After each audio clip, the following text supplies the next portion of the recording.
নয়, আমরা অভিভাবকদের পক্ষ থেকে 6 জনকে আমরা ওই শিক্ষা প্রতিষ্ঠানে পাঠাবো। ওই 6 জনের কাজ কি হবে? মিড ডে মিলের টাকা ভাগ করা। বুঝতে পারছেন না? ওই 6 জনের কাজ হবে কি? হোস্টেলে 10টা ছেলে আছে, 15টা ছেলে আছে, 50-60টা ছেলের প্রেজেন্ট দেখিয়ে ওই 1000 টাকা করে যেগুলো আসে ওদের নামে যে বরাদ্দ হয় সেটা লুটে খাওয়া। ওই 6 জনের কাজ কি হবে? যে সম্পত্তিগুলো আপনার আমার পূর্বপুরুষেরা মাদ্রাসার নামে উৎসর্গ করেছিল ধর্মীয় ব্যাপারে, তারা ধর্মীয় চেতনা থেকে যেই মাদ্রাসায় ছেলে মেয়েরা পড়বে, আমি পুকুর দিচ্ছি, আমি জমি দিচ্ছি, আমি শ্রম দিচ্ছি, যেগুলো উৎসর্গ করে গিয়েছিল সেই পুকুর অন্যজন করে কামিয়ে খাবে আর আমাকে কিছু টাকা দেবে। সেই জন্যই 6 জনকে পাঠানো না। কে বলছিল একটা জমি না কি হয়েছে এই আত্মসাৎ করবে, সেই জন্য তো পাঠানো নয়। আমরা অভিভাবকদের পক্ষ থেকে 6 জনকে পাঠাবো। কেন আমাদের 6 জনকে পাঠাবার কারণ হচ্ছে এই 6 জন গিয়ে শিক্ষার পরিকাঠামো পরিবর্তনের গুরুত্বপূর্ণ ভূমিকা রাখবে। এই 6 জন গিয়ে ওই যে মিড ডে মিল চুরি হচ্ছে, যে সম্পত্তি বেদখল হয়ে গিয়েছে, যে ঠিকমতো ক্লাস হচ্ছে না, 11:15 থেকে তো ক্লাস, তাই তো নাকি? আমাদের সময় 10টা ছিল, 11টা, এখন তো বলছে 11:15 থেকে ক্লাস হচ্ছে। বা রাইট টাইমে 10:40 বা 11:15, সেই সময়ের আগে পর্যন্ত কটা ছাত্র ক্লাসে আসছে, ইভেন কটা টিচারও নিয়মিত সময় মেনটেন করে ক্লাসে আসছে, ক্লাস থেকে ফিরে যাচ্ছে, এইগুলো দেখভাল করার জন্য আমডাঙ্গার রাহানা মাদ্রাসার যত অভিভাবক আছে তারা সবাই মিলে 6 জনকে পাঠাবে। এবার এই 6 জন কারা যাবে? অনেকে বলবে আমি যাব, অনেকে বলবে আমি যাব। তার জন্যই ভোটাভুটি সিস্টেম। তৃণমূলের পক্ষ থেকে 6 জনকে হয়তো দাঁড় করিয়েছে, বিভিন্ন রাজনৈতিক দল যদি পারে তাদের পক্ষ থেকে দাঁড়াবে, আমরাও আমাদের পক্ষ থেকে 6 জনকে দাঁড় করিয়েছি। আপনারা যদি চান আমাদের এই 6 জন গেলে শিক্ষার পরিকাঠামো ফিরে আসবে, বিগত দিনের ন্যায় আমার এলাকার যে সমস্ত মহিলারা, বাচ্চারা, শিশুরা শিক্ষা প্রতিষ্ঠানে যেত, উপযুক্ত শিক্ষা গ্রহণ করে সমাজের বিভিন্ন জায়গায় ছড়িয়ে পড়েছে, তারা মাথা তুলে আজকে কেউ চাকরি করছে, বিভিন্ন সেক্টরে তারা প্রতিষ্ঠিত হয়েছে। আমার বাড়ির বাচ্চাগুলোকেও, আমার বাড়ির মহিলারাও উপযুক্ত শিক্ষা ওখান থেকে গ্রহণ করে সমাজে ছড়িয়ে পড়বে। কেউ হাউস ওয়াইফ হতে পারে বা যে সেক্টরই থাকুক না কেন মাথা তুলে থাকবে, ডিগ্রি নিয়ে পেছনে সিটে বসে থাকবে না। আমরা দাঁড়িয়ে আছি কোন জায়গায়? উড়িষ্যাতে। বাংলা ভাষায় কথা বলছি বলে সেখানে যারা ফেরি করতে গিয়েছে তাদেরকে পিটিয়ে সেখান থেকে বাড়ি পাঠিয়ে দিচ্ছে। আমরা কোন জায়গায় দাঁড়িয়ে আছি? হরিয়ানাতে। সেখানে কি ওই আমাদের এলাকায় দেখবেন ওই আপনার টিন ভাঙা, লোহা ভাঙা এইসব বিক্রি নেওয়ার জন্য আসে না মানুষজন, সেই কাজে ও হরিয়ানায় ছিল। তাকে নয় শুধু, তার সাথে মেদিনীপুরের আরো কয়েকজন ছিল, সরি উড়িষ্যার, অসমের কয়েকজন ছিল, পিটিয়ে একে হত্যা করে বাড়ি পাঠিয়ে দিল। মানে কোন জায়গায় আমরা দাঁড়িয়ে আছি একটু ভাবতে হবে। এত ঘটনা ঘটছে। আপনাদের একটা কথা বলি, দেখবেন যাদেরকে টার্গেট করছে, যাদেরকে পিটিয়ে মারছে, সে আখলাক, জুনেদ খান, তেলুকা, যাদেরকে টার্গেট করছে দেখবেন লক্ষ্য করে ওরা খুব ভালোভাবে দেখছে যে এ বেটাকে ধরলে এর পরিবার অশিক্ষিত, দাদু অশিক্ষিত, পদ্মাদু অশিক্ষিত, এর হয়ে কেউ মামলা সেভাবে দাঁড়াতে পারবে না। আমার বলার কারণ হচ্ছে রাস্তাঘাটে কুকুর বিড়ালের থেকেও দুরবস্থার কারণ, আপনি রাস্তায় একটা কুকুরকে বারাসাত শহরে গিয়ে পিটতে যান, যদি অন্যায় কাজ আমি বলবো 5 জন রেড়ে করে উঠবে, এই কেন মারছো? আর কিন্তু আপনাকে কেউ পিটিয়ে মেরে দিক, সে অর্থে তাকাচ্ছে না। কারণ এখানে অনেক বড় ডিফারেন্স আছে। একটা হচ্ছে নিজেদের বর্তমান যে কালচারের দিকে ঝুঁকে যাচ্ছি, সেটা নিজেদের ব্যবহার আচারের পরিবর্তন করা দরকার একটা দিক। আর একটা গুরুত্বপূর্ণ দিক হচ্ছে শিক্ষা না থাকার জন্য এত যে মব লিঞ্চিং হচ্ছে, এত যে পিটিয়ে মারছে, এত যে খুন করছে, এত হিংসা ছড়াচ্ছে, কাদেরকে টার্গেট করছে? যারা শিক্ষায় কম। আপনি চলে যান এতে, আমি ওদের বাড়ি গিয়েছিলাম, ওই জায়গাটার নাম কি, হরিয়ানা দেশ, হরিয়ানায় আমাদের যে পরিযায়ী শ্রমিক সাবিরের বাড়ি গিয়েছিলাম, বাসন্তী, ওটা বাসন্তীতে বাড়ি, মিনাখাতেও বাড়ি, দুটো জায়গায় আছে, এক জায়গায় জন্মগ্রহণ করেছে, এক জায়গায় বেড়ে উঠেছে। আমি বাসন্তীতে গিয়েছিলাম, জিজ্ঞাসা করছি পোস্টমর্টম রিপোর্ট কোথায়, বাপ বেটাই একে অপরের দিকে তাকাচ্ছে, খারাপ ভাবে নেবেন না, জানেই না পোস্টমর্টম রিপোর্ট কিভাবে আসবে না আসবে, কালেক্ট করবে, কোথা থেকে করবে, কারণটা কি একটু খোঁজ নিয়ে দেখুন। শিক্ষায় অনেকটা পিছিয়ে, আর এইগুলো কি টার্গেট করছে।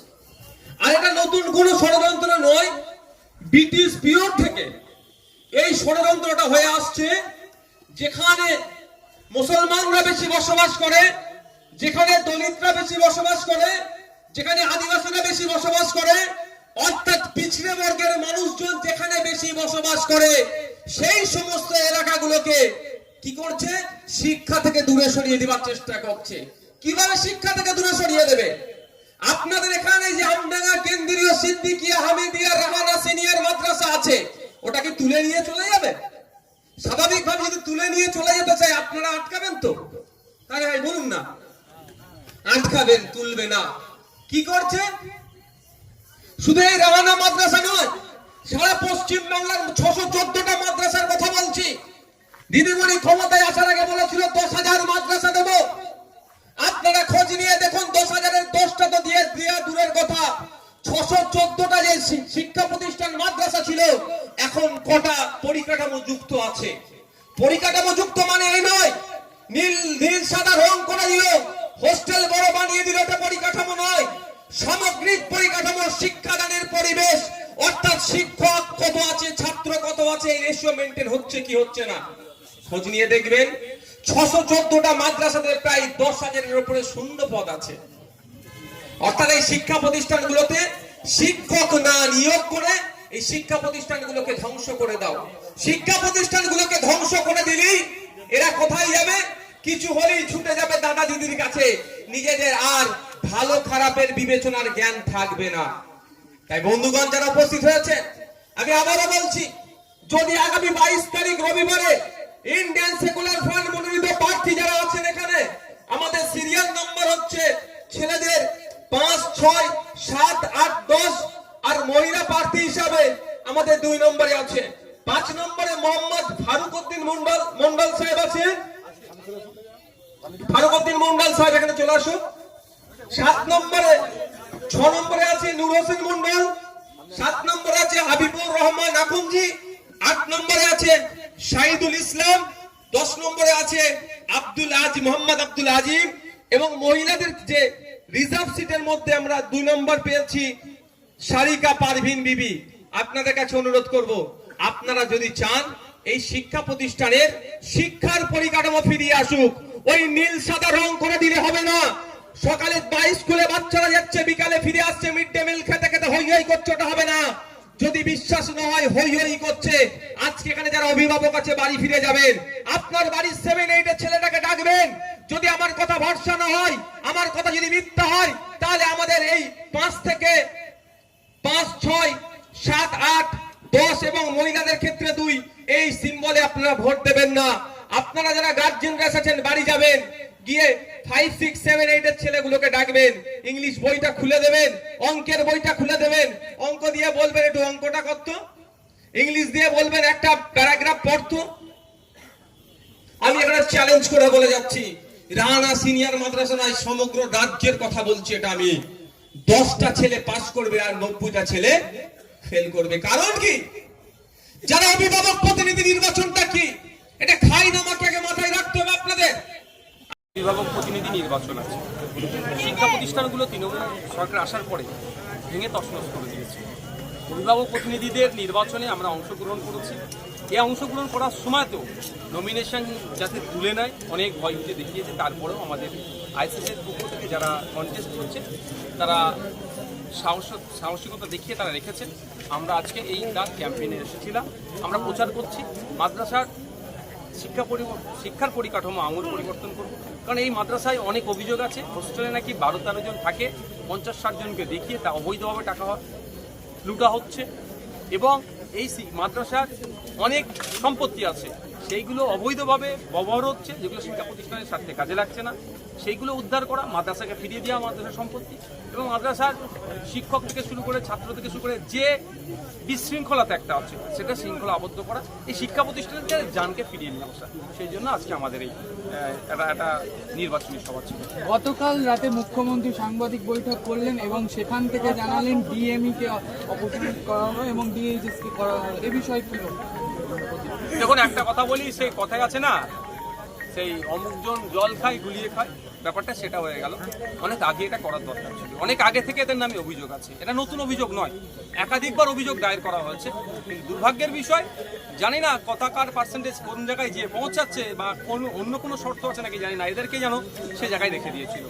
দুর্ভাগ্য, আমরা পশ্চিমবাংলায় যে বসবাস করছি, আমাদের না শিক্ষা পরিকাঠামো না স্বাস্থ্য পরিকাঠামো সবটাই ধ্বংস করে দিচ্ছে তৃণমূলের আমলে। এখন পরিবর্তন আপনার কি বলে ট্রান্সফার করেছে, তো নতুন মানুষকে নিয়ে এসেছে।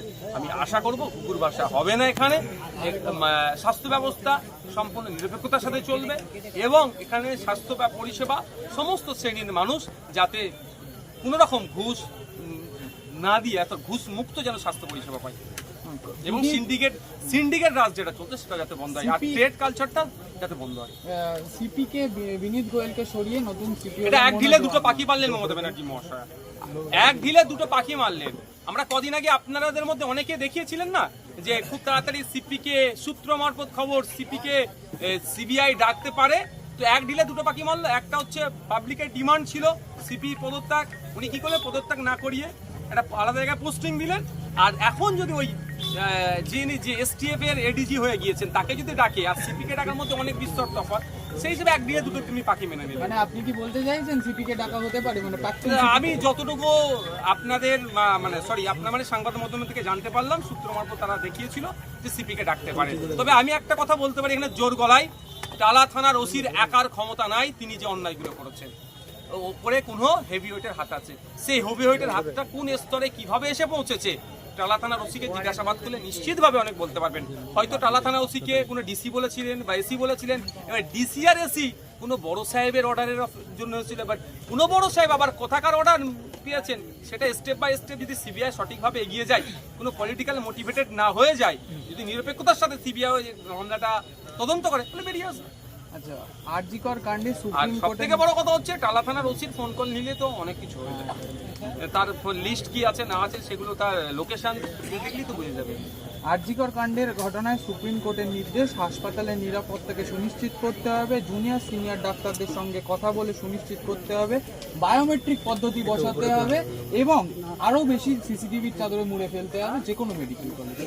দেখুন, সিসিটিভিটা একটা গুরুত্বপূর্ণ ভূমিকা পালন করে। দেখুন, যাদের আমি করবো এই ধরনের কোনো প্রবণতা থাকলে সিসিটিভি থাকলে একটা ভয় পেয়ে যাবে, কিন্তু দুর্ভাগ্যের বিষয় আমাদের রাজ্যে আপনারা জানেন অভয়া কাণ্ডের পরে কেন্দ্র সরকার একটা ফান্ড দেয়, যেটা প্রতিটা রাজ্যে দেয়, সেই ফান্ডে থেকে বিশেষ করে আলো আর সিসিটিভির তারা যাতে অ্যারেঞ্জমেন্ট করে, কিন্তু আমাদের রাজ্যের যে ফান্ডে এসেছে তার 50% খরচ করতে পারেনি দপ্তর। এই প্রসঙ্গটা, এই বিষয়টা আমি বিধানসভার মধ্যে উত্থাপন করেছিলাম। তো আজকে যদি সিসিটিভি পর্যাপ্ত পরিমাণে দেয়, আলোর যদি ব্যবস্থা থাকে, শুধু হসপিটালগুলো নিরাপদে থাকবে না, সারা বাংলার মানুষ নিরাপদে থাকবে। পঞ্চায়েত নির্বাচনের সময় আমরা একটা স্লোগান তুলেছিলাম যে পঞ্চায়েত আমাদেরকে মানুষজন গিফট করবে, অর্থাৎ আমাদেরকে